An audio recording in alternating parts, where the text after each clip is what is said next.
Hi, my name's Russell Kent Nicholls and I'm a wedding videographer from the UK. I've been shooting weddings on LUMIX since the G7, the GH5 and now the S Series with the S1 and the S1H. I wanted to share with you some of my favourite video features of the S Series cameras and why I choose to shoot LUMIX for all of my wedding films. I love shooting in slow motion on a wedding day. I feel that it really adds to the sense of romance and atmosphere. With the S1 and the S1H, I can shoot beautiful slow motion internally direct to the SD card, even up to 4K at 60 frames a second.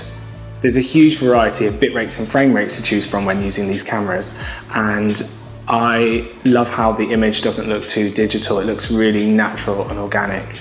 And the image quality, whenever I unload my SD cards onto the computer, I'm always blown away by the quality of the picture. It has great dynamic range, the highlights always roll off really nicely, and there's very, very little noise in the shadows, which is great if you're shooting low light or in direct sunlight. I'm a big fan of shooting wide open on prime lenses, so this is a 35mm lens here, but sometimes I'm going to need a little bit of extra reach. So that's why I like to use the crop mode feature. So that actually enables me to crop in and use the Super 35 mode.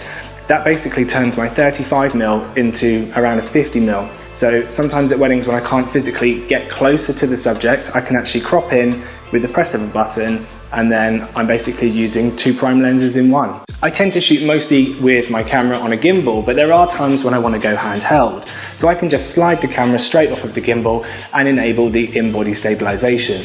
Now the in-body stabilization on these cameras is really, really good. I can get some really steady shots just by holding the camera, or if I want to do some shots with a little bit more handheld movement, I can do that without having a overpowering shake in the footage. So the in-body stabilization is definitely one of the plus points of this system.